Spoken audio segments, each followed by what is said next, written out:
గ్రంథం పాత నిబంధనలో రాజుల 2వ గ్రంథం 5వ అధ్యాయం 310వ పేజీ.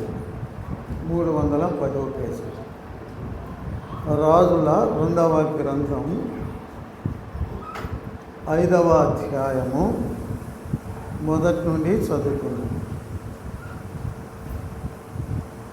సిరియా రాజు సైన్యాధిపతి అయిన నయమాను అను ఒకడు ఉండెను. అతని చేత యెహోవాయే సిరియా దేశమునకు జయము కలుగజేసి ఉండెను గనుక అతడు తన యజమానుని దృష్టికి గనుడై దయ పొందినవాడాయను. అతడు మహాపరాక్రమశాలి అయి ఉండెను, కానీ అతడు కుష్ఠరోగి. సిరియనులు గుంపు గుంపులుగా బయలుదేరి ఇశ్రాయేలు దేశం మీదకి పోయి ఉండేది. వారు అచ్చట నుండి ఒక చిన్నదాని చెరగొని తేగ అది నయమాను భార్యకు పరిచారము చేయుచున్నది.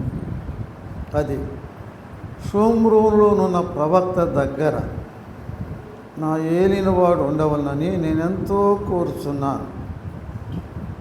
అతడు నా ఏలిన వానికి కలిగిన కుష్ఠ రోగమును బాగు చేయనని తన యజమానురాలితో అనెను. చదవబడిన లేఖన భాగమును దేవుడు తన ఆత్మ ద్వారా దీవించున్నట్లుగా ప్రార్థన చేసుకున్నాము.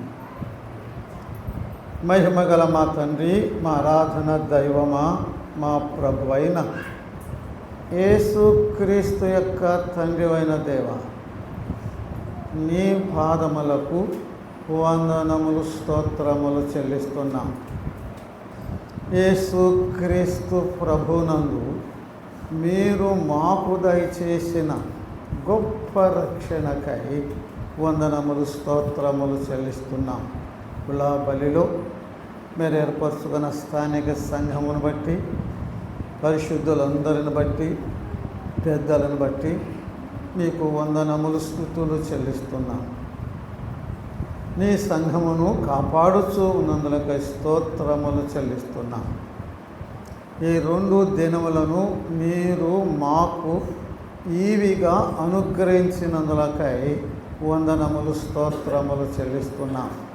ఈ మొదటి దినమున ఉదయకాల కూడికలు ఈ దాసుని బలపరచి మీరు మాకిచ్చిన శ్రేష్టమైన సందేశముకై స్తుతులు చెల్లిస్తున్నాం.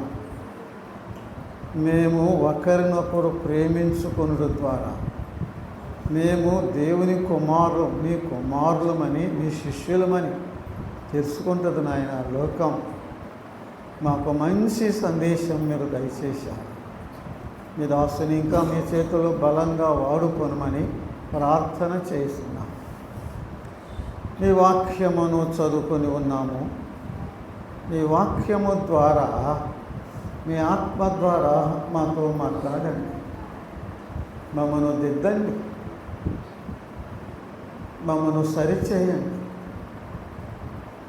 మాకు ఉజ్జీవము పురుకొల్పు దయచేయమని అన్నిటిలో నీ ప్రియ కుమారుడైన క్రీస్తు ప్రభువును హెచ్చించండి. మహిమ, ఘనత, ప్రభావములు నీకే చెల్లిస్తూ మా ప్రభువును, మా రక్షకుడైన యేసుక్రీస్తు నామమున స్తోత్రములు చెల్లించి ప్రార్థన చేయుచున్నాము తండ్రి. ఆమేన్. సౌండ్ తగ్గిన అమ్మ మీకు వినిపిస్తుందా? చివరి కూర్చున్న వాళ్ళకి అంటే ఒక్కోసారి నా గొంతు వినపడదు. మైక్ లోపం కాదు, నా లోపం ఉంటుంది. వినపడిపోతే వినపడలేదని చెప్పండి, నేనేం బాధపడను. మీరే బాధపడతారు వినపడతలేదని. వినపడిపోతే వినపడతలేదని చెప్పండి. దేవునికి స్తోత్రం. ఇంకా తగ్గింది. దేవునికి స్తోత్రం చెల్లిస్తున్నాము. దేవుని యొక్క మహాకృపను బట్టి మిమ్మల్ని చూసి దేవుని స్తుతించుటకును మీతో కలిసి చక్కని సహవాసం చేయుటకును మీతో కలిసి దేవుని వాక్యమును ధ్యానం చేయటానికి ప్రభు తోటి సేవకులతో పాటు నాకును అనుగ్రహించిన ఆయన కృపను బట్టి ఆయన ఇచ్చిన అనుకూల సమయమును బట్టి మొదటిగా మన తండ్రి అయిన దేవునికి వందనములు స్తోత్రములు చెల్లిస్తున్నాను. ప్రేమతో ఆహ్వానించి అవకాశం ఇచ్చిన స్థానిక సంఘ ప్రియులైన మీ అందరికీ, పెద్దలకును, పలు సంఘం నుండి చేరి వచ్చిన పరిశుద్ధులందరికీ మన ప్రభువును మన రక్షకుడైన యేసు క్రీస్తు నామమున నా హృదయపూర్వకమైన వందనాలు తెలియచేస్తున్నా. ప్రియులు, మరి సహోదరులు గాబ్రియల్ అనే చాలా సంవత్సరాల నుంచి అడుగుతున్నారు, రావాలన్నా అని ఒకసారి చాలా సంవత్సరాల నుంచి అడుగుతున్నారు. ప్రభు కృపను బట్టి ఈ 2 దినాలు మీతో ఉండే ఆ భాగ్యమును దేవుడు నాకు దయచేశాడు. అందుకై దేవునికి మరొకసారి నా హృదయపూర్వకమైన వందనాలు తెలియచేస్తున్నాను.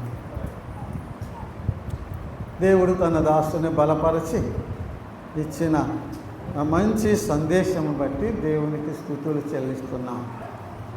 ఈ సమయమున మన వాక్య ధ్యానము నిమిత్తము మనం చదువుకున్న లేఖన భాగం రాజుల 2వ గ్రంథం 5వ అధ్యాయము మొదటి 3 వచనాలు చదువుకున్నామండి. ఈ అధ్యాయములో ఇంచుమించుగా 7-8 మంది వ్యక్తులు ఉన్నారండి. 7-8 మంది వ్యక్తులు ఉన్నారండి. నామాన్ అనే వ్యక్తి ఉన్నాడు. రెండవది ఇశ్రాయేలు దేశపు చిన్నది అనే ఉన్నది. మూడవది సిరియా దేశపు రాజు ఉన్నాడు. నాలుగవది ఇశ్రాయేలు దేశపు రాజు ఉన్నాడు. ఐదవది దైవజనుడైన ఎలీషా ఉన్నాడు. ఆరవదిగా నయమాను యొక్క దాసులు ఉన్నారు. ఏడవదిగా గేహాజీ అనే ఎలీషా యొక్క శిష్యుడు ఉన్నారు. 7 ఇంచుమించుగా నయమాను భార్య పేరు కూడా అక్కడ మనకు పేరు లేదు, నయమాను భార్య అనే ఆమె కూడా ఉన్నదండి. దేవునికి స్తోత్రం చెల్లిస్తున్నాము. సిరియా అనే ఒక దేశం ఉంది. అది ఇశ్రాయేలు దేశమును ఆనుకొని ఉంటారు. ఆ 2 దేశాలు కలిసే ఉంటాయి. ఇశ్రాయేలు దేశం అంటే ఇశ్రాయేలు ఉండే దేశం అన్నమాట. అంటే అబ్రహాం, ఇస్సాకు, యాకోబులు సంతానం అందరూ ఉన్నారు కదమ్మా. యేసుప్రభు వారు కూడా ఆ దేశంలోనే పుట్టాడనమాట. అది ఇశ్రాయేలు దేశం అంటారు. చిన్న దేశం, పాత ప్రకాశం జిల్లా అంత ఉంటుందంట. చిన్న దేశం అన్నమాట. ఆ దేశాన్ని అనుకుని సిరియా దేశం ఉంటుంది. ఆ దేశానికి ఈ దేశానికి ఎప్పుడు యుద్ధాలు జరుగుతూనే ఉంటాయి. 5 నెలల కింద కూడా యుద్ధం జరిగింది ఆ దేశానికి. ఇప్పుడు కూడా ఏమైందో అట్లా ఉన్నదన్నమాట. ఎప్పుడు యుద్ధాలు జరుగుతూ ఉంటాయి. సిరియా దేశం వారు కొంతమంది సైనికులు, లేకపోతే నయమాన్ అనే సైనాధిపతి ఉన్నాడు ఆ రాజు దగ్గర. సిరియా దేశపు రాజు దగ్గర సైన్యాధిపతి ఉన్నాడు అన్నమాట. అతడు గొప్ప పరాక్రమశాలి, యుద్ధంలో బాగా ఆరితేరినవాడు అన్నమాట. సిరియా దేశం తరపున యుద్ధాలు చేసి ఆ దేశానికి జయాన్ని తెచ్చాడన్నమాట. గొప్ప సైన్యాధిపతి. ఆ సిరియా దేశం వారు, ఈ నయమాన్ కూడా ఉన్నాడేమో తెలియదు, ఇశ్రాయేలు దేశం మీదకి వెళ్ళి చుట్టుపక్కల ఉన్న గ్రామాలని అన్నిటిని పల్లెటూళ్ళని జయించి ఆ రోజులు యుద్ధం చేస్తే ఆ జయించిన వారిని చాలామందిని చంపేస్తారు. ఆ దేశంలో, ఆ ఊరిలో, పట్టణాలు ఉన్న డబ్బంతా, ధనము, బంగారం అంతా దోసుకుని వెళ్తారు. కొంతమంది పనులు చేస్తానికి ఉపయోగపడతారు అనుకుంటారు. చూసారా? పనులు చేసేవారిని ఏం చేస్తారంటే చేతులకు సంఖ్యలు వేసి వారి దేశానికి తీసుకెళ్తారనమాట. ఆ రోజుల్లో జరిగేది అది. ఓడిపోయిన వారిని గెలిచిన వారు ఏం చేస్తారు? తమ దేశానికి చాలామందిని ఏం చేస్తారు? చంపేస్తారు. కొంతమందిని ఏం చేస్తారు? తమ దేశానికి దాసులుగా బందీలుగా తీసుకెళ్తారు. అక్కడ వెళ్ళి బానిస పనులు, ఎట్టి పనులు, కూలి పనులు చేయించుకోవటానికి తీసుకెళ్తారన్నమాట. ఇల్లు తగలబెడతారు, ఆస్తులు దోసుకుంటారు. అలాగున సిరియా వారు ఇజ్రాయెల్ దేశం మీదకు వచ్చి కొంత భాగాన్ని జయించి అక్కడున్న ఆస్తులు దోసుకొని తగలబెట్టేదంతో తగలబెట్టి కొంతమందిని ఏం చేశారు? తమ దేశానికి బందీలుగా తీసుకుని వెళ్ళారు. అలా తీసుకుని వెళ్ళిన వారిలో ఒక చిన్నది ఉన్నదండి. ఎవరున్నారు చెప్పండి? ఒక చిన్న అమ్మాయి ఉన్నదన్నమాట. చిన్న అమ్మాయి అంటే 10-15 ఏళ్ళు ఉంటాయి. ఆమెను ఇక్కడ మనం చూస్తున్నాం. ఇజ్రాయెల్ దేశపు చిన్నది అని మాట చూస్తున్నాం. అంటే ఇజ్రాయెల్ దేశం నుండి ఆ దేశానికి జయించి బందీగా దాసురాలుగా తీసుకొచ్చారన్నమాట. అందుకే ఇజ్రాయెల్ దేశపు చిన్నది అన్నారు. ఆమె ఈ సైన్యాధిపతి అయిన నయమాను ఉన్నాడు చూసారా? ఆ నయమాను ఇంటిలో నయమాను భార్య దగ్గర పరిచర్య చేసే పరిచారకురాలుగా పెట్టుకున్నారన్నమాట. అంటే ఆయన ఇంట్లో ఆయన భార్యకి ఏం చేస్తుంది? పనులు చేసి చేసిద్దన్నమాట. ఇంట్లో వస్తువులు అన్నీ శుభ్రం చేయటమా, బట్టలు ఉతకటమా, మరి మంచాలన్నీ సరి చేయటమా, ఇక అన్నీ దాసిరాలు కదండి, దాసిరాలు కదా, ఆమె యజమానురాలకి ఎన్నెన్నో పనులు చేసి పెడుతూ అక్కడ ఉంటుందన్నమాట. ఆమె ఒకరోజు తన యజమానురాలైన ఆ నయమాను భార్యతో ఉంది, అమ్మా, నా యజమానుడు సోమరంలో ఒక ప్రవక్త ఉన్నాడు, అతని వద్దకు వెళితే బాగుపడతాడు అని చెప్పింది. ఏమంది?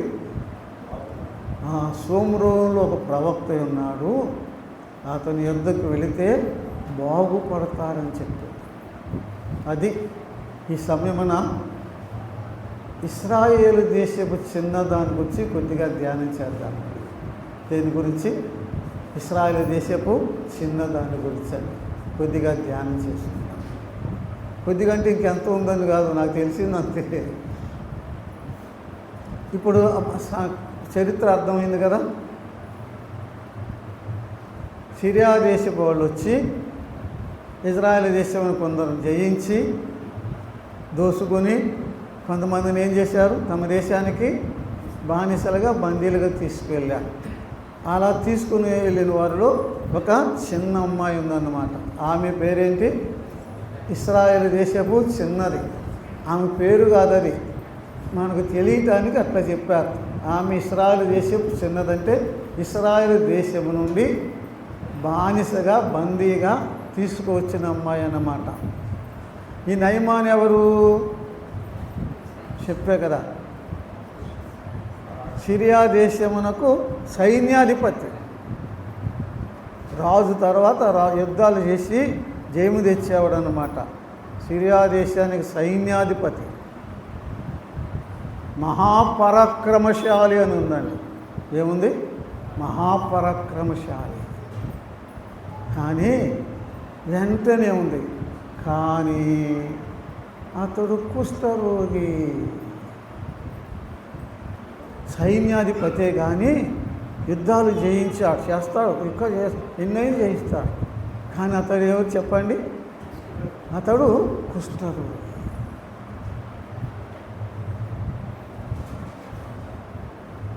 మా పెద్దగారు ఒక ఆయన ఉన్నాడు, ఇద్దరు ఉన్నారు, మా పెద్దలు లేరు ఇప్పుడు. ఒక పెద్ద అన్నారు, అయ్యా పౌలబ్బాయి, కానీ అని వస్తే అక్కడ హాని ఉంటుంది అన్నాడు. ఏముంటుంది అన్నాడు? కానీ అని వస్తే హాని ఉంటుంది అన్నాడు. ఇంకో పెద్దగారు అన్నారు, కానీ అని అంటే గూని ఉంటుంది అన్నాడు. కానీ అని అంటే ఏమిటి? గూని అంటే ఏదో లోపం అన్నమాట. ఏంటన్నా సమస్య?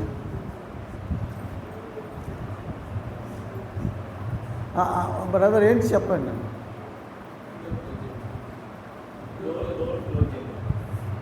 అయితే ఓపెన్ చేయమంటున్నారా? క్లోజ్. అదే తగ్గి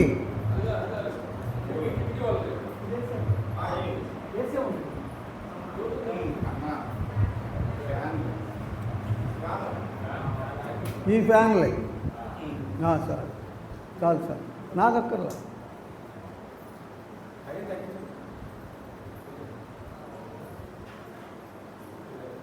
ఇప్పుడు మీరు చెప్పాలి, ఆయన సైన్యాధిపతి, ఆయన పేరు నయమాన్ అన్నమాట.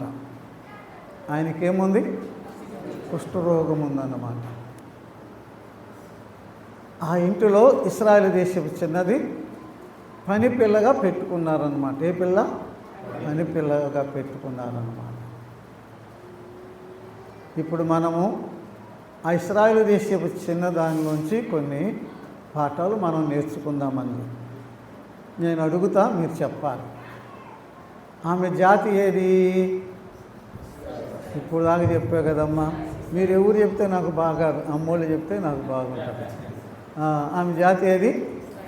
ఇశ్రాయేలు జాతి. ఈ నయమాను జాతి ఏది? సిరియా జాతి. అంటే వాళ్ళు ఒక జాతి వాళ్ళు కాదు కదండి. ఆయనది ఒక జాతి, ఈ అమ్మాయిది ఒక జాతి అన్నమాట. ఈమె ఇశ్రాయేలు దేశమునకు చెందిన ఈమె జాతి ఇశ్రాయేలు జాతి అన్నమాట. ఆమె యొక్క దుస్థితి ఏంటి? ఆమె పరిస్థితి ఏంటి? అరే ఆ దేశం నుంచి తీసుకొచ్చారు కదా అమ్మా. ఆ పరిస్థితి ఏంటి? దయనీయ స్థితిలో ఉందన్నమాట. తల్లిదండ్రులు దూరం చేశారమ్మా. మరి చిన్నపిల్ల ఆడుకునే అమ్మాయిని తీసుకొచ్చి ఇక్కడ తీసుకొచ్చారా? మరి స్నేహితులకు దూరమైందా? ఊరోళ్ళకు దూరమైందా? తల్లిదండ్రులకు దూరమైందా? అందరికి దూరమైందా? ఒకే ఒక పిల్ల ఒకే చోట కానరాని దేశంలో భాష తెలియని దగ్గర ఉంటానండి. ఆమె యొక్క పరిస్థితి ఎట్లా ఉందంటే దయనీయమైన స్థితిలో ఉంది. ఏ స్థితిలో ఉంది చెప్పండి? చాలా దయనీయమైన స్థితిలో ఉంది. మూడవది, ఆమె యొక్క వృత్తి అంటే ఆమె చేస్తున్న పని ఏంటి? చెప్పా కదా, పరిచారకురా. అంటే ఆ ఇంట్లో ఏం చేయాలి? మీకు అర్థమవుతాను. ఇంట్లో అంటులు తోవాలా? ఆ కుష్ఠరోగుడు బట్టలు ఉతకాలి కదా. మరి అన్నం పెట్టాలా? వాడు తిన్న పళ్ళెం కూడా కడగాల. ఎవరితో? కుష్ఠరోగి కదా అమ్మా. ఆమె యొక్క వృత్తి చాలా నీచమైన వృత్తి చేస్తుంది. ఆ మాటలు పట్టుకోవాలి. ఈ 3 మాటల్లోనే విశేషమైన సంగతులు ఉన్నాయి. ఆమె జాతి వేరు. ఆమెను ఇతడు ఏం చేశాడు? బలవంతంగా తీసుకొచ్చి తల్లిదండ్రులకు అందరికీ ఏం చేశాడు? చేసి దిక్కులేని అమ్మాయిగా చేశాడు. దిక్కులేని అమ్మాయిగా చేయటమే కాదు, నీచమైన పనులు ఇంట్లో చేపించుకుంటున్నారు. అతడు ఒకరోజు తెలీదు అతను కుష్ఠరోగం ఉందని ఎవరికి. అన్ని మంచి బట్టలు వేసుకుంటాడు కదా. ఒకరోజు స్నానానికి వెళ్తున్నాడు అన్నమాట. ఆ ఇంట్లో ఉంటుంది కదా ఈ పిల్ల. స్నానానికి వెళ్తుంటే బట్టలు ఇప్పుకొని వెళ్తుంటే చూసిందండి. ఏం కనపడింది అతనికి? ఆమెకి చెప్పండి, ఏం కనపడింది? కుష్ఠరోగం కనపడింది. ఇప్పుడు నేను ఒక ప్రశ్న అడుగుతాను మిమ్మల్ని. ఆ సైన్యాధిపతి ఈ అమ్మాయికి ఏమవుతాడు? యజమానుడు. ఇంకా అసలు ఆమెకు చేసిన కీడుని బట్టి ఏమవుతాడు చెప్పండి? శత్రువు. అంతే కదమ్మా. ఆ సైన్యాధిపతి భార్య అయినా సరే ఈ చిన్న అమ్మాయికి ఏమవుతారు చెప్పండి? శత్రువులు అవుతారు. ఇప్పుడు ఇంకొక మాట అడుగుతున్నాను. ఇప్పుడు ఆ శత్రువు ఒంటి మీద ఈ అమ్మాయి ఏం చూసింది? కుష్ఠరోగం చూసింది కదా, చూసింది కదా. మరి మన శత్రువు ఒంటి మీద కూడా మనం కుష్ఠరోగం చూస్తే మనకేమనిపిస్తుంది? అయ్యా మనలో తిట్టారు, కొట్టారు, లేకపోతే మనల్ని చాలా చెడ్డంగా అన్నారు అనుకో, వాడికేదో పెద్ద రోగం వచ్చిందనుకో, ఏమనుకుంటాం మనం? అమ్మోళ్ళు చెప్పాలంటే అమ్మా మీరు ఎందుకంటే మీరు మీకు ఆ 2 మాటలన్నీ అర్థమయ్యేటట్టుగా చేయాలనే కానీ మిమ్మల్ని బాధ పెట్టాలని కాదు.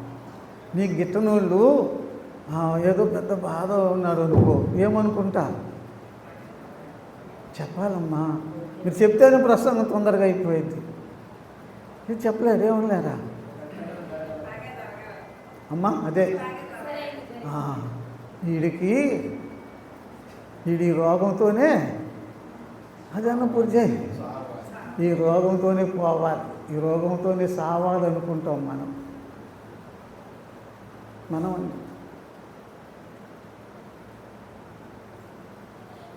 ఆలోచన చేయాలి.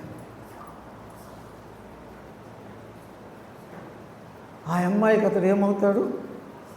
శత్రువు. కానీ నిజంగా మనమైతే ఏమనుకో, వీడికి దేవుడు వీడికి తగిన శిక్ష వేసాడు, రోగం వేసాడు, దీంతోనే సావాలని మనం అనుకుంటాం. కానీ ఆ అమ్మాయి అట్లా అనుకోండి. ఆ అమ్మాయి ఏముంది? ఆయన భార్య దగ్గరికి పోయి, సోమరంలో ప్రవక్త ఉన్నాడు, ఆయన ఎద్దకు వెళితే నా యజమానుడు బాగుపడతాడు. అది ఆమె కోరిక చూడండి, అసలు ఆమె హృదయం చూడండి, ఆమె మనస్సు చూడండి. ఆ అమ్మాయి ఎవరు? చిన్నది. శత్రువుకు రోగము బాధలు ఉన్నప్పుడు చూసి ఏమనుకుంటుంది? అతడు ఏం కావాలంటుంది చెప్పండి? బాగుపడాలి, నా యజమానుడు బాగుపడాలి. కాదు నా శత్రువు బాగుపడాలి అని ఆ పిల్లకి, ఆ చిన్న అమ్మాయికి ఉన్న ఆ కోరిక చూడండి. ఆర్ డిజైర్, ఆర్ లవ్, ఆమె ప్రేమ, ఆమె హృదయం ఎంతో గొప్పదండి. ఆమె మనస్సు ఎంతో గొప్పది. ఏమిటి ఆ మనసు కోరిక? చెప్పండి. ఆ మాట మీరు త్వరగా చెప్పండి అమ్మా, పెద్దగా చెప్పండి మీరే. నా శత్రువు బాగుపడాలి.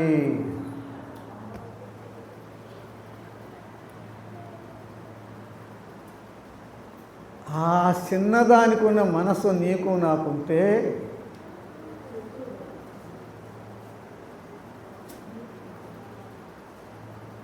మన సంఘాలు ఎప్పుడూ అభివృద్ధి చెందాయి.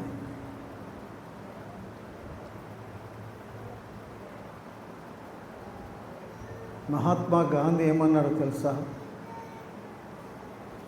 క్రీస్తు ప్రభువుకున్న ప్రేమ క్రైస్తవులకుంటే ఈ భారతదేశం ఎప్పుడో క్రైస్తవ దేశం అయిపోయేదని అన్నాడు.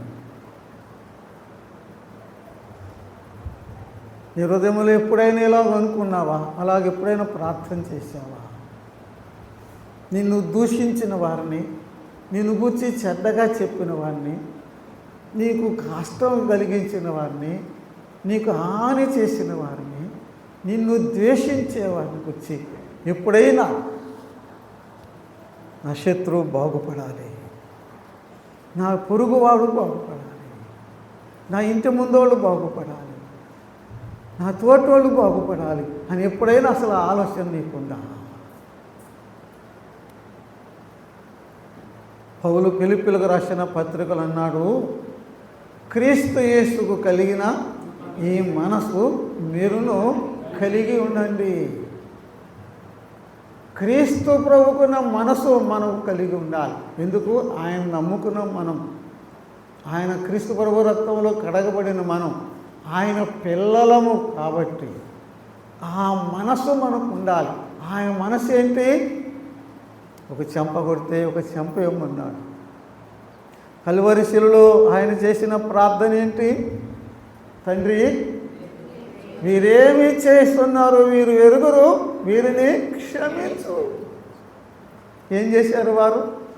ఆయన ముఖాన్ని ఉమ్మేశారు, ఆయన గడ్డం పెరికి వేశారు, ఆయన వైపు నాగర సలగద్దున్నారు, అన్యాయము తీర్పు తెచ్చి ఆయన కల్వరి శిలువకు కోల్పోయారు. భూమి ఆకాశాల మధ్య శిలువలో వేలాడదీశారు. ఆయన తలలో ముళ్ళ కిరీటం, ఆయన కాళ్ళ చేతుల్లో మేకులు, ఆయన ఆ రక్షకుడు హేళన చేస్తున్నారు. దేవుని కుమారుడితో దిగి రమ్మని హేళన చేస్తున్నారు. వారిని చూసి ఏమన్నాడు? వీరేమి చేస్తున్నారు? వీరు ఎరుగరు వీరిని క్షమిస్తారు. నీ తోటి సహోదరును క్షమిస్తున్నావా? నీ తోటి సహోదరును క్షమిస్తున్నావా? నీ ఇంటి ముందు వాడిని క్షమిస్తున్నావా? నీ ఇంటి చుట్టూ క్షమిస్తున్నావా? నువ్వంటే గిత్తనోళ్ళ కొరకు ప్రార్థన చేస్తున్నావా? అసలు ఆ కోరిక నీకుందా? ఏ కోరిక? బాగుపడాలి, బాగుపడాలి. నా ఇరుగు పొరుగు వారు బాగుపడాలి, నా ఇంట్లో వారు బాగుపడాలి, నా శత్రువు బాగుపడాలి. చూడండి, ఆ అమ్మాయికి ఉన్న కోరిక ఎంతో గొప్పదండి.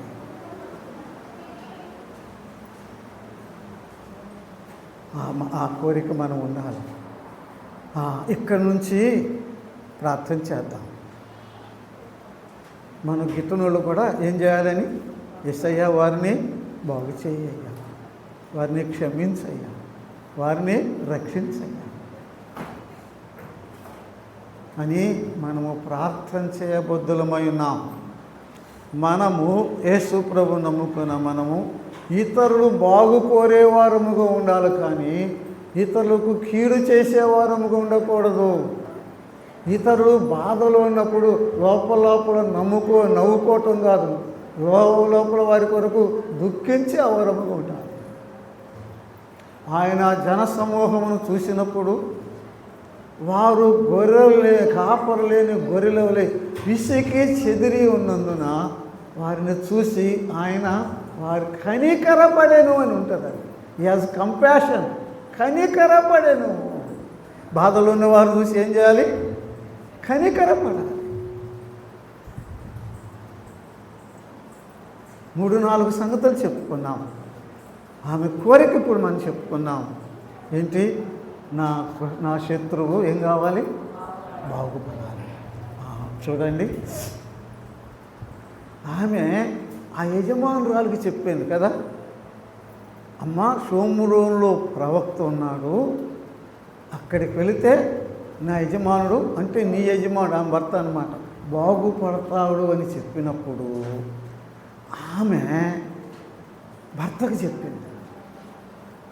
ఆమె ఎవరికి చెప్పింది? భర్తకి చెప్పింది. భర్త ఎవరికి చెప్పాడు? రాజుకు చెప్పాడు. సైన్యాధిపతి రాజుకు చెప్పాడు. రాజు ఏం చేశాడు? ఉత్తరం రాసి బంగారు కానుకలు ఇచ్చి ఇజ్రాయెల్ దేశపు రాజుకు పంపించాడు.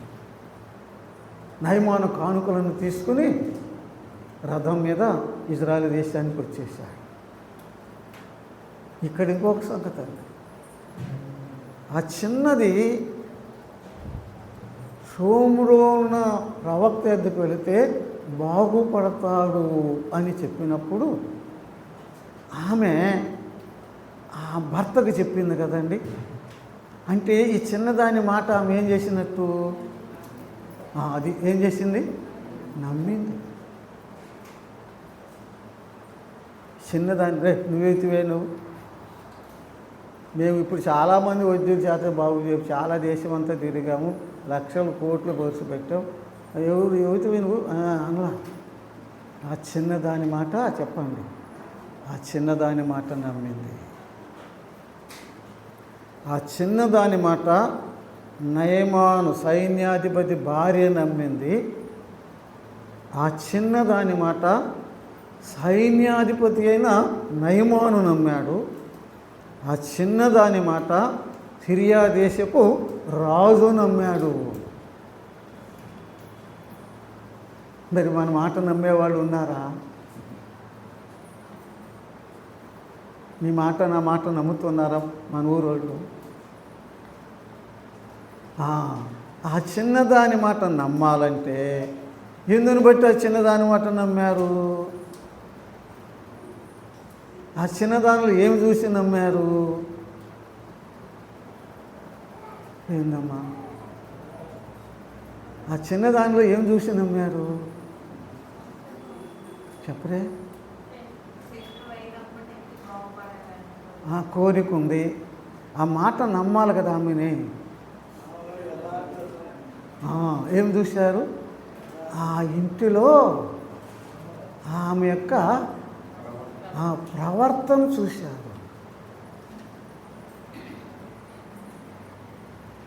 ఆ ఇంటిలో ఆమె యొక్క నమ్మకత్వాన్ని చూశారు.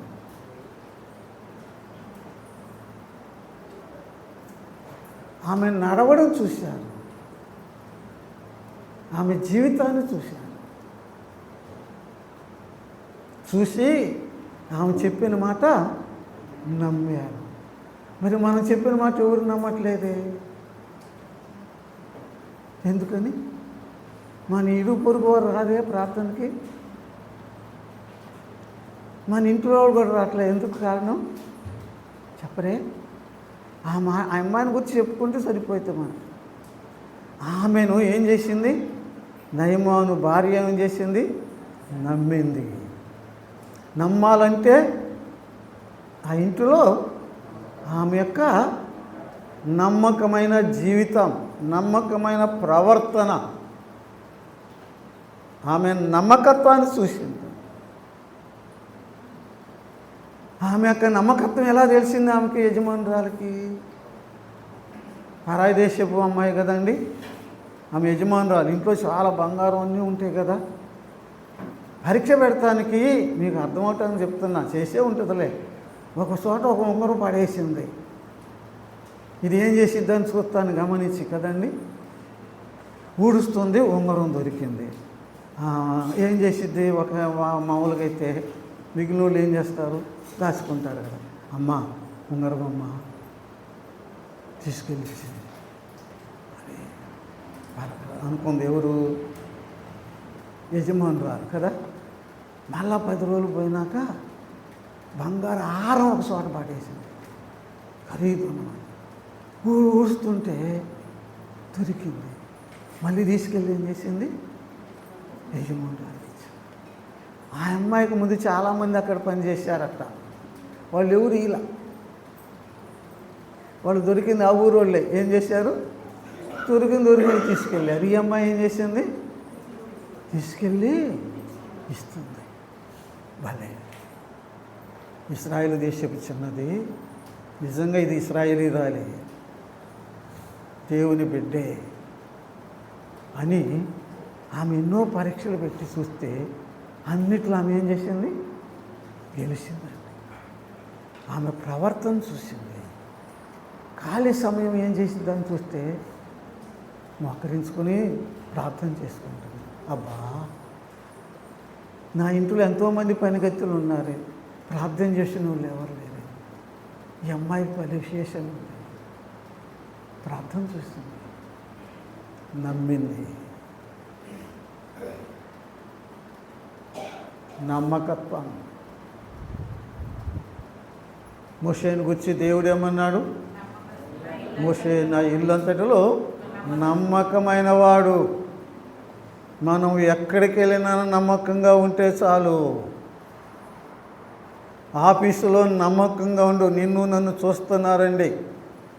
అమ్మా యేసు ప్రభువుని నమ్ముకోకముందు నీవు నేను ఏం చేస్తున్నామో ఎవరు పట్టించుకోరు. ఎందుకు? వాళ్ళు చేస్తుంది మనం చేస్తుంది వాళ్ళు కదా. ఎప్పుడైతే బైబిల్ పట్టుకుని నేను యేసు ప్రభువుని నమ్ముకున్నాను అని చెప్పి ఆరాధన ప్రార్థనకు వస్తున్నావు, అప్పుడే గమనిస్తారన్నమాట. పొలం పనులకి వెళ్ళేవారు ఉన్నారా? మరి ఎలా చేస్తున్నారు? పొలం పని నమ్మకంగా ఎలా చేస్తున్నారు చెప్పండి. పనులకు వెళ్ళినప్పుడు పనిలో ఎట్లా ఉండాలి చెప్పండి. మనం ఎలా ఉండాలి? నమ్మకం ఉంటున్నామా? పొలం పనులకి వెళ్ళే వాళ్ళకి తెలుసు, మాకు పొలం ఉంది, నాకు తెలుసు. చేనాయన ఉన్నప్పుడు ఎట్లా చేస్తారు, చేనాయన లేనప్పుడు ఎట్లా చేస్తారు? ఏమ్మా చెప్పరే. చేనాయన ఉన్నప్పుడు ఎట్లా చేస్తారు, చేనాయన లేనప్పుడు ఎట్లా చేస్తారు? ఏమ్మా చెప్పు నువ్వు. మనము ఎట్లా ఉండాలంటే చేనాయన ఉన్నప్పుడు ఎట్లా చేశామో చేనాయన లేనప్పుడు ఇంకంతా మంచిగా చేయాలి. మాకు పొలం ఉందమ్మా, మనం ప్రార్థనకు వచ్చే అబ్బాయి. నేను చెప్పేది నిజమే. ఆ నిమ్మ తోటకు పోయి పాదులు చేయరంటే నేను బాబాయ్ వెళ్తానన్నా. వెళ్ళాడు. నేను 12 గంటలు దాటినాక వెళ్ళానండి.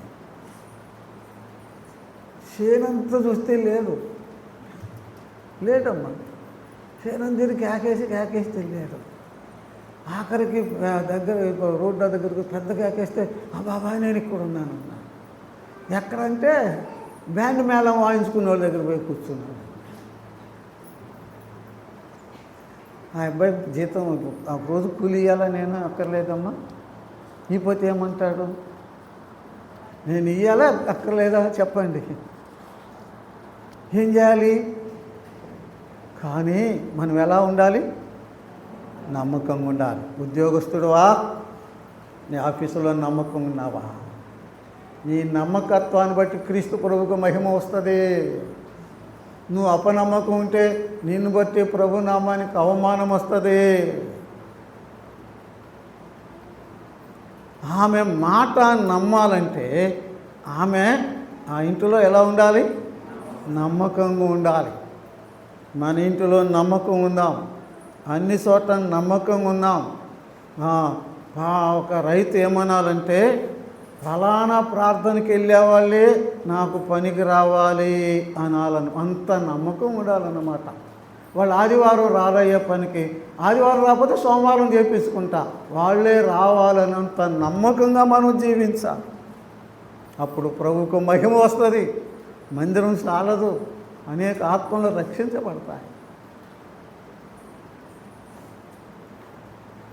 మా పెద్దగారు ఒక ఆయన ఉన్నాడు. ఆయన నేను ఒకరోజు తెనాలి వెళ్ళటానికి వెళ్ళామండి. మా స్టేషన్ ఉంది, కూర్చున్నాం. బండి రావటం ఆలస్యమైంది. మా పెద్దగారు ఖాళీగా ఉండడు, ఎవరు కనబడ్డ స్వార్థ చెప్తారనమాట, కదిలించుకుని చెప్తారన్నమాట. ఒక ఆయన వచ్చి పంచి కట్టుకొని వచ్చాడు. మా దగ్గర బైబిల్ అన్నీ చూసి వందనాలంటూ వచ్చాడు. మా పెద్ద, అయ్యా వందనాలు చెప్తున్నావు, నువ్వు యేసు ప్రభువుని నమ్ముకున్నావు అన్నాడు. నేను నమ్ముకున్నాను అన్నాడు. ఎక్కడికి వచ్చావు అన్నాడు. పలానా వాళ్ళ ఇంటికి వచ్చాను. అలాగైతే మాకు చుట్టాలు రారా కూర్చోరా, మా దగ్గర కూర్చో, మనం బంధువులు అని కలేసుకున్నాడు. నువ్వు ఎలా నమ్ముకున్నావు చెప్పమన్నాడండి. ఆయనది కొల్లూరు అన్నమాట. ఏ ఊరండి? కొల్లూరు. అంటే వేమూరు అనే పేరు విన్నారా? లేకపోతే రేపల్లె పేరు విన్నారా? వేమూరు పేరు అందరికీ తెలుసు కదా. మాజీ ముఖ్యమంత్రి గారు రోషి గారు ఉన్నారు కదా, ఆ ఊరు పక్క ఊరు అన్నమాట కొల్లూరు. ఆ ఊరు పక్క ఊరు అన్నమాట కొల్లూరు అన్నమాట. 2 ఊళ్ళు పెద్ద ఊళ్ళే. ఆ ఊరు ఆయన అన్నమాట. నువ్వు ఎలా ప్రభువుని నమ్ముకున్నావో నీ సాక్ష్యం నాకు చెప్పాయి అన్నాడు. ఆయన చెప్పాడు, అన్నా నేను చాలా చెడ్డోడిని, నేను ప్రభువుని నమ్ముకోకముందు చాలా చెడ్డోడిని. మా ఊర్లో ఒక రైతు దగ్గర నేను పనికి కుదిరాను. ఆయనకి పెద్ద కొబ్బరి తోట ఉందంట. ఏముంది? కొబ్బరి తోటలో పనికి పెట్టుకున్నాడు నన్ను. అంటే ఆ పనిలో మనుషులందరూ తీసుకొచ్చి పని చేయించడం, మేస్త్రి అన్నమాట. పని చేయించడం నా పని. మట్టలు దించటం, కాయలు దించటం, అమ్మటం అంతా నా పనే. నన్ను భలే నమ్మాడన్నా. నేను నమ్మకమైన వాడని ఆయన భార్య అందరూ నమ్మారన్నా. నేను నమ్మకమైన వాడిని కాదు. కాయలు కోసేటప్పుడు లారీలు పోతాయి, కానీ అప్పుడప్పుడు కాయలు ఎండిపోతాయి కదా, రాలిపోతాయి కదా. ఆ రాలిపోయిన కాయలు అప్పుడొకటి తెచ్చుకొని ఇంట్లో గోనె సంచులు వేసుకుంటే గోతం నిండగా నమ్ముకునేవాడిని. ఈలోపు నేను యేసుప్రభువుని నమ్ముకున్నాను. నమ్ముకోకముందు చేసిన పనులు అన్నమాట. దొంగతనం తెచ్చుకొని పెట్టుకునేవాడు, గోతాలు అమ్ముకునేవాడు అన్నమాట. నమ్ముకున్నాను. ఒకరోజు నా గదిలోకి వెళ్ళా. ఏ గదిలోకి? కొబ్బరికాయలు దాచే గదిలోకి వెళ్ళాడనమాట. ఆ గదిలో ఉన్నాయంట. అవన్నీ అంట మమ్మల్ని ఏం చేస్తావు అన్నాయంటండి. ఏమన్నాయి? ఏంటి? కొబ్బరికాయలు. ఎవరితో? ఈయనతో అన్నాయి. అంటే నిజంగానే ఏమో చెప్పరే అంటే లేవా? ఏమా ఎప్పుడు జరగలేదు మిమ్మల్ని. అరే ఏందయ్యా అవి దొంగతనం చేసి పెట్టి తెచ్చుకున్నాయి కదా. ఇప్పుడు ఈయన ఏం చేశాడు? నమ్ముకున్నాడు కదా. నమ్ముకుంటే ఏమంటనే అవి ఏమనవు, లోపల మనసు ఉంటుంది అన్నమాట. ఇప్పుడు నమ్ముకున్నావుగా, మరి ఏం చేస్తావు, మమ్మల్ని ఏం చేస్తావు అని ఉన్నాయి అంటాను. అరే బాధపడి మళ్ళీ ఎలపలికి వచ్చానంటాను. మళ్ళీ లోపల పనికి వెళ్తే ఏంది మమ్మల్ని ఏం చేస్తావు నేను.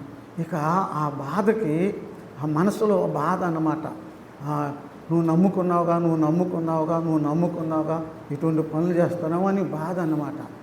తట్టుకోలేక అవన్నీ గోని సంచులు వేసి కుట్టుకొని నెత్తి మీద పెట్టుకొని ఆ రైతు దగ్గర తీసుకెళ్ళాడు. ఆయన అరుగు మీద కూర్చున్నాడంట. ఏంటి అన్నాడంట. అయ్యగారు, ఏమీ కొబ్బరికాయలండి, నేను చాలా మంచోడిని, నమ్మకమైనోడని మీరు నన్ను నమ్మి అంత అప్పగించారండి. నేను నమ్మకస్తుని కాదయ్యా. అప్పుడప్పుడు కాయలు దొంగిలించి తీసుకెళ్ళి అమ్ముకున్నాను, మీకు తెలియదు. కానీ ఇప్పుడు నేనే యేసు ప్రభువుని నమ్ముకున్నానయ్యా. ఆ కాయలు చూస్తే నా ప్రభు నన్ను ఊరుకోవట్లేదు, నా మనసు నన్ను ఊరుకోవట్లేదు. అవి కూడా నువ్వేం చేస్తావు మమ్మల్ని అంటున్నాయి. అయ్యా ఇవి నీ కాయలయ్యా, నీ కాయలు నీకు తెచ్చిస్తా, ఇక నేను మీ పనికి రాను, నేను వెళ్తున్నాను అన్నాను. ఒరే లారీలు అమ్మేవాడికి ఈ కాయలు నాకు లెక్క ఏంటిరా. అరే అయితే ఇందులో నువ్వు రా, నువ్వే నమ్మకమైన వాడివి అన్నాడు. కాదయ్య గారు, నీ కాయలు నువ్వు తీసుకొయ్యా, నా ప్రభు ఊరుకోడని వస్తుంటే, మరి అట్టయితే లోపల పెట్టు అన్నాడంట. గోతం కాయలు ఏం చేయమన్నాడు? లోపల పెట్టమన్నాడంట. పెట్టినాక వెళ్తున్నాడంట. అరే అమ్మగారు ఉండమన్నారు, టీ ఇస్తుందంట, తాగి వెళ్తుకొని కూర్చోమన్నాడంట. కూర్చున్నాడంట. ఈ రైతు ఏం చేశాడు? లోపలికి వెళ్ళి ఆ గోతం పెట్టాడు కదా అక్కడికి. ఆ గోతం రైతు ఈడ్చుకొని వచ్చి, ఒరే నా కాయలు నాకు ఇచ్చావు కదా, ఏమన్నాడు? నా కాయలు నాకు ఇచ్చావు, ఇప్పుడు నా కాయలు నీకు ఇస్తున్నా, తీసుకెళ్ళి నువ్వు మా పనికి రారా అన్నాడంట. వద్దయ్య గారు, నా ప్రభు ఒప్పుకోడు అన్నాడంట. అప్పుడు ఆ రైతు ఏమన్నాడు తెలుసా?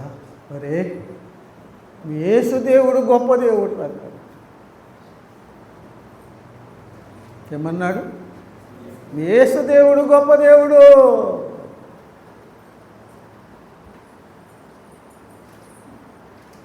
ఉన్నదా సాక్ష్యం?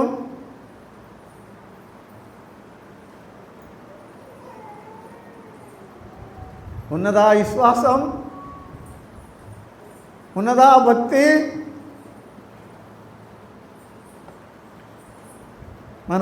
మన నమ్మకమైన జీవితం, మన ప్రవర్తన, మన సత్ప్రవర్తన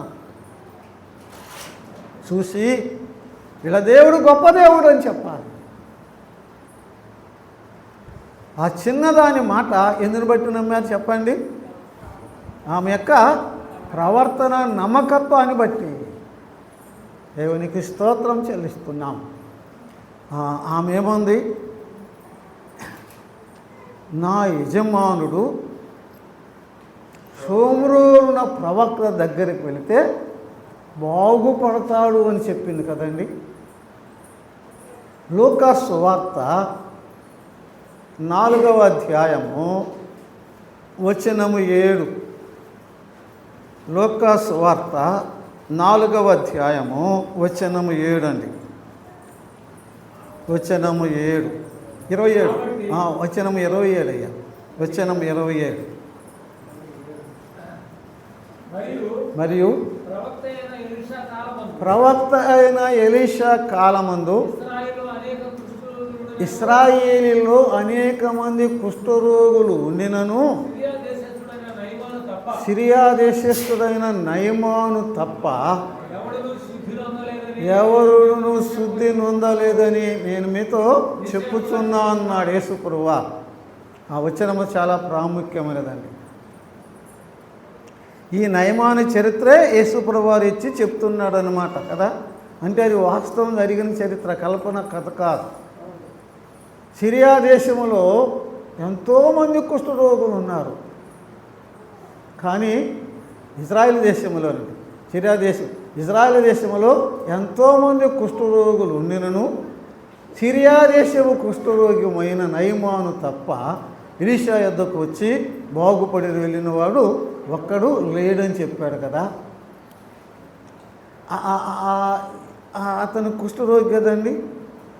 ఈ అమ్మాయి ఇజ్రాయెల్ దేశం చిన్నది కదండి. ఎలీషా ఆ కుష్ఠరోగం బాగు చేస్తాడని ఆ అమ్మాయికి ఎట్ట తెలుసు? అంతకుముందు ఆ దైవజను ఎలీషా ఎవరినైనా కుష్ఠరోగులను బాగు చేస్తే కదా ఫలానా ఆయన దగ్గరికి వెళ్తే బాగుపడతాడని చెప్పడానికి అవకాశం ఉంది కదండి. ఒక జబ్బు చేసింది అనుకోమ్మా, మనకి బాగా పెద్ద జబ్బు వచ్చింది, ఒక డాక్టర్ దగ్గరికి పోయాము, బాగయింది. అటువంటి జబ్బు వస్తే ఏమంటాం? ఆ డాక్టర్ దగ్గరికి పోతే బాగుపడతామని చెప్తాం కదా. మనకు ఆయన బాగు చేస్తాడు తెలుసుకుని. కానీ చిన్నదానికి అంతకుముందు ఎలీషా ఎవరిని బాగు చేయాల, ఏ కుష్ఠరోగి బాగు కాల,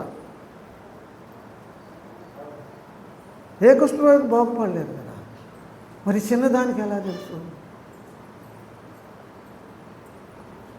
అది విశేషం. ఆమె చిన్నదే కానీ ఆమెకు దైవజనుని యొక్క శక్తి ఆమెకు తెలిసింది. She knew the power of Elisha. Elisha Shakti, Elisha ఎంత శక్తిమంతుడో ఆమె గ్రహించింది అన్నమాట. ఆమె తెలుసుకుంది. ఎలీషా పట్ల ఆమెకున్న విశ్వాసం చాలా గొప్పదన్నమాట. Her faith is great. Elisha పట్ల ఆమెకున్న విశ్వాసం చాలా గొప్పది. ఆ దైవజనుడు బాగు చేస్తాడు, ఇక ఏం అనుమానము లేదండి. అచంచలమైన విశ్వాసం, సందేహం లేని విశ్వాసం.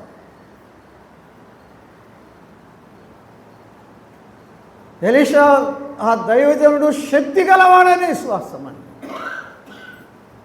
ఇందులో మనం నేర్చుకునే పాఠం ఏంటి?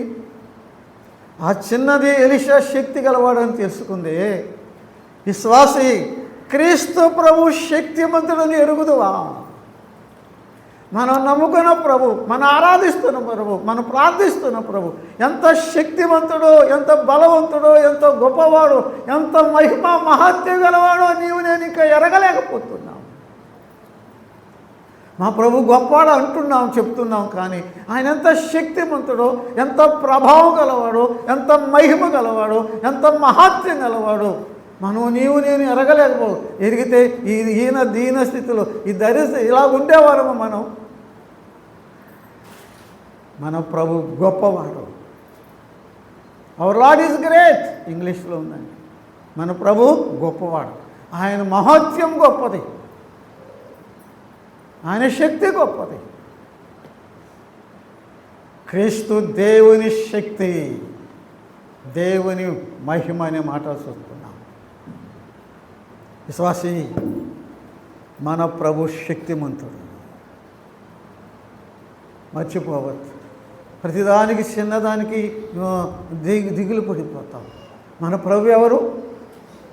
శక్తిమంతుడు, గొప్పవాడు, బలవంతుడు, మహిమగలవాడు, ఆశ్చర్యకార్యములు అద్భుత కార్యములు చేయవాడు. ఆయన పేరే ఆశ్చర్యకరుడు. అద్భుతాలు చేస్తాడు, మహాకార్యం చేయగలడు. మన ప్రభు యొక్క ఔన్నత్యమైన శక్తిని ఎరగలేని దీన దరిద్ర స్థితిలో నీవు ఇంకా ఉన్నావు. ఆ చిన్నదానికి ఉన్నదండి ఆ విశ్వాసం. ఎలీషా మీద ఎంత ఉంది? అచంచలమైన విశ్వాసం. బాగు చేస్తాడు. అంతకుముందు చూడలే ఆమె, అంతకుముందు ఎలీషా ఒక్కరిని కూడా బాగు చేయాలి. కానీ దైవజనులో ఉన్న శక్తి ఆ చిన్నదానికి తెలిసింది. ఆ చిన్నది నీతో నాతో ఇప్పుడు మాట్లాడుతుందన్నమాట.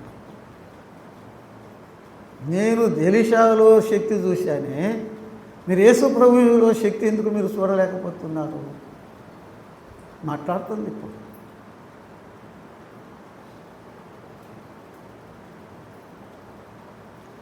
ఎలీషా పట్ల ఉన్న ఆమె విశ్వాసం గొప్పదండి. ఎంత? ఆమె విశ్వాసం గొప్పదండి. యేసు ప్రభువారి దగ్గరికి ఒకరోజు శిష్యులు వచ్చి, ప్రభువా, మా విశ్వాసమును అభివృద్ధి పరచమని ప్రార్థన చేశారు కదయ్యా. చేశారులేమో. ఏమని? మా విశ్వాసమును అభివృద్ధి పరచమని ప్రార్థన చేశారు. యేసు ప్రభు ఏమన్నాడు? ఆవగిందంతా విశ్వాసం ఉంటే ఈ కంబళి చెట్టు లెగిసి పడిపోయింది, ఈ కొండ లెగిసి సముద్రంలో పడిద్ది అన్నాడు కదండి. ఎంత విశ్వాసం? ఆవగింజంతా. ఆవగింజంటే గుమ్మడికాయ అంత ఉంటుందమ్మా, చెప్పరేమ్మా? జామకాయ అంత ఉంటుందా? ఉసిరికాయ అంత ఉంటుందా? చెప్పరేమ్మా? ఎంతనమ్మా? చిన్నది. ఆవగింజంత విశ్వాసం ఉంటే ఏమైంది అన్నాడు? కొండే లేచింది, చెట్టే లేచిపోతుంది. ఇప్పుడు మనం ప్రార్థన చేస్తే చెట్టు కాదు కదా, కొమ్మ కూడా ఊళ్ళాడతా, రెమ్మ కూడా కొదలట్లా. ఎందుకు? ఏం లేదు అమ్మా? విశ్వాసం లేదంటే విశ్వాసం ఊరుకుంటారా? విశ్వాసం ఉంది కానీ ఎంత విశ్వాసం లేదు? ఆవగింజంత విశ్వాసం లేని విశ్వాసులం మనం. మన విశ్వాసంలో మార్పు రావాలి. తెలుసుకో సోదరి సోదరుడా, ఆవగింజంత విశ్వాసం లేని విశ్వాసులం. విశ్వాస సహితమైన ప్రార్థనని బైబిల్లో ఉందండి. అమ్మా, నీ విశ్వాసము నిన్ను స్వస్థపరిచాను. ఎంత విశేషమైన మాట. ఆమె మాట నమ్మి వెళ్ళాడు. అతడు బాగుపడ్డాడు. ఏమయ్యా చెప్పండి? బాగుపడ్డాడు. ఆహా, చిన్నది. ఒక వ్యక్తిని మనం చెప్పుకొని భాషలో ఏం చేయాలంటే యేసుప్రభు ఎదుకు నడిపించింది. చిన్నది ఒక ఆత్మను ఏం చేసిందండి? దేవుని ఎదుకు నడిపించింది. చిన్నది ఒక ఆత్మ రక్షించబడటానికి ఆమె కారణమైంది. ఆమె ఎవరు? చిన్నదే. రక్షించబడింది ఎవరు? సైన్యాధిపతి. ఒక చిన్నది దేశ సైన్యాధిపతి రక్షణకు కారణమైంది. ఆమె ఎంత దీర్ఘ ప్రసంగం చేసింది చెప్పరే? ఆమె ఎంత ప్రసంగం చేసింది? ఒక గంట అరగంట చేసిందా? చిన్న మాటే. నా యజమానుడు ప్రవక్త ఎద్దుకు వెళితే బాగుపడతాడు. Our message is very simple and straightforward. ఆమె సందేశం సామాన్యమైనది, తేటగా అర్థమవుతుంది. ఇక అటు ఇటు కూడా స్ట్రైట్ ఫార్వర్డ్ అన్నప్పుడు ఆయన చిన్నగా చెప్పేసింది, అక్కడికి వెళ్తే బాగుపడతాడు చాలు. ఈ మాటలు చెప్పలేవా? మనం పెద్దగా అక్కర్లేదు. యేసయ్య నమ్ముకోమ్మా, బాగుపడతాడు. యేసయ్య నమ్ముకోమ్మా, రక్షిస్తాడు. నన్ను చూడు, నా జీవితం మీకు తెలుసుగా. యేసు ప్రభువుని నమ్ముకోకముందు ఇప్పుడు నన్ను చూడు. నన్ను బాగు చేసిన యేసయ్యా, నన్ను మార్చిన యేసయ్యా చెప్పరే, నిన్ను కూడా మారుస్తాడు. అంతే, చిన్న మాటలు చాలు. అవే చాలు. గంటల ప్రసంగం, అదే గొప్ప సందేశం అని, అదే అసలు గొప్ప సువార్త. ఒక చిన్నది సైన్యాధిపతిని రక్షించింది.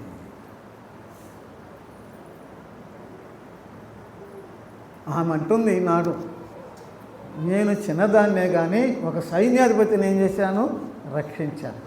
కానీ కనీసం నీవు నీ ఇంటిలో వాడినన్నా రక్షించావా? నీ భర్తనన్నా రక్షించావా? నీ కొడుకు నీ కూతురునన్నా రక్షించావా?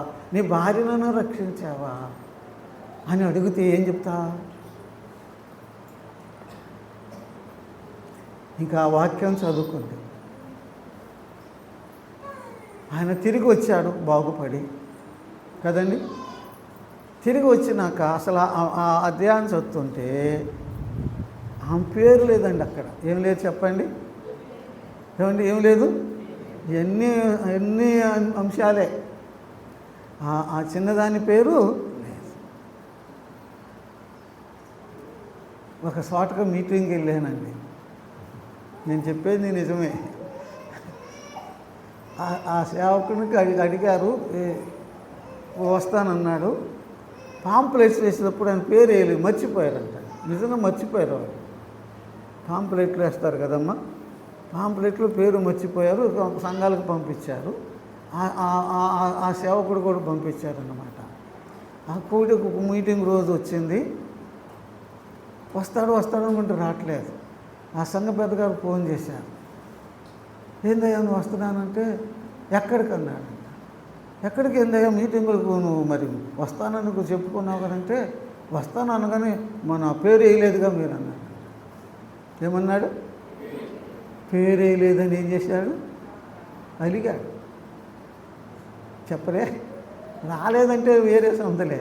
పేరు అయిపోతే అలిగాడు. ఈమె పేరు లేదు. ఈమెకు ఈమె పేరు లేదు బైబిల్లో. దేవుడు రాపించాడు. ఈ నయమాను బాగుపడిన ఆయన ఎలీషా దగ్గరికి పోయి కానుక ఇవ్వబోయాడు. ఆయన వద్దన్నాడు కదండి. ఆ గెహాజీకి ఇచ్చాడు కదండి. మరి చిన్నదానికి ఏమైనా ఇచ్చాడా? ఏమ్మా నువ్వు చెప్పినట్టు పోయానే, బాగుపడ్డానే, అది తీసుకో అన్నాడా? అది కూడా లేదు. ఇవన్నీ సేవకులకు చాలా ముఖ్యమైనవి. చిన్న మాటలే కానీ చాలా లోతైన మాటలమ్మా. నాతో మాట్లాడుతున్నా. పేరు లేదు అమ్మా, బహుమానము. మరి ఆమె ఎందుకు సేవ చేసింది?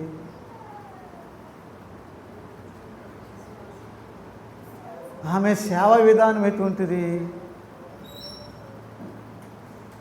ఆమె సేవ ఎటువంటిది? ఆమె సేవకును నా సేవకు మన సేవకు తేడా ఏంటి? ఆమె సేవ లాభాపేక్ష లేని సేవ చేసింది. నేను బాగుపడితే నాకు ఎంత ఇస్తాడు, లేకపోతే బాగుపడితే నన్ను తీసుకెళ్ళి ఇంచి పెడతాడు, అవి ఏమీ లేవండి. ఆమెకు ఒకటి, నా యజమానుడు బాగుపడితే చాలు. నా యజమానుడు నాకు అంతే చాలు. ఆమె సేవా విధానం ఈనాటి సేవకులమైన నాకు ఒక ఛాలెంజ్.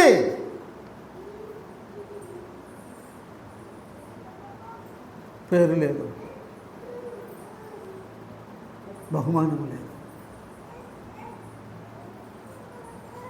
ఆమె పేరు కొరకు, బహుమానం కొరకు, డబ్బు కొరకు సేవ చేయాలి.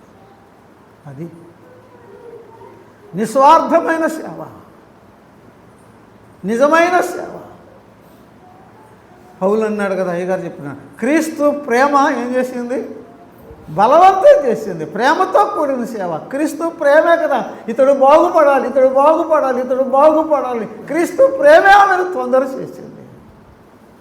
ప్రేమ సహితమైన సేవ, నిస్వార్థమైన సేవ, లాభాపేక్ష లేని సేవ, బహుమానం ఆశించని సేవ చేసింది.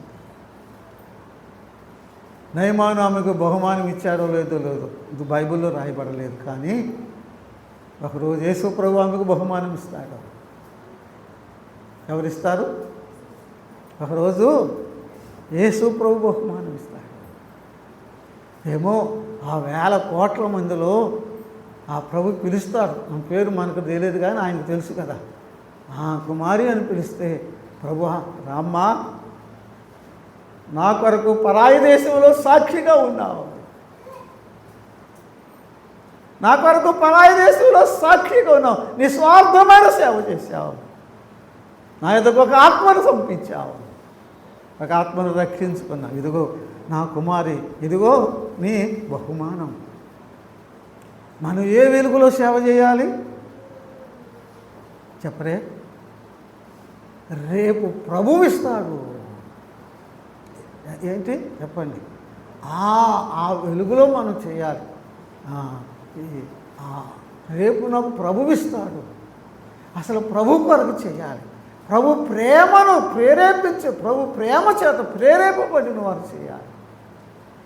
డబ్బు కొరకు కాదు, పేరు కొరకు కాదు, కీర్తి ప్రతిష్టల కొరకు, not for fame or not for name, not for gold. ప్రభు కొరకు సేవ చేద్దాం. నిస్వార్థమైన సేవ, ధనాపేక్ష లేని సేవ. ఆమె మనసు చాలండి, ఆమె బాగుపడాలని కోరుకుంది. విశ్వాసే, ఆ మనసు కోరుకో. అమ్మ, ఆ మాటలు మళ్ళీ చెప్పాలని ఉంది. నేను తిట్టిన వాళ్ళని నేను ఇష్టాన్ని సావాలనుకోవద్దు. అనుకుంటాం మనం కదా. కాదు, కష్టాలు ఉంటే ఏం చేయాలి? ప్రార్థన చేసి పోయి ఆదుకో, పలకరించు, పోయి పలకరించు, ప్రేమ చూపించు, ప్రభువుని గురించి చెప్పు. బాగుపడతారు, ప్రార్థనకు వస్తారు, రక్షించబడతారు. ప్రభువుకు మహిమ తీసుకొస్తుంది. దేవునికి స్తోత్రం. ప్రభు ఈ మాటలు మనకు దీవించను గాక. ప్రార్థన చేసుకున్నాను. మహిమగల మా తండ్రి, నీ పాదములకు వందనములు, స్తోత్రములు చెల్లిస్తున్నాను. ఇశ్రాయేలు దేశపు చిన్నది, ఆమె చిన్నదే కానీ ఆమె హృదయం పెద్దది నాయన. ఆమె చిన్నదే కానీ ఆమె ప్రేమ గొప్పది నాయన. ఆమె చిన్నదే కానీ ఆమె విశ్వాసం గొప్పది నాయన. మా ప్రభువా, శత్రువు బాగుపడాలని కోరుకున్న చిన్నదాని హృదయం మాకు దయచేయి తండ్రి. నిస్వార్థ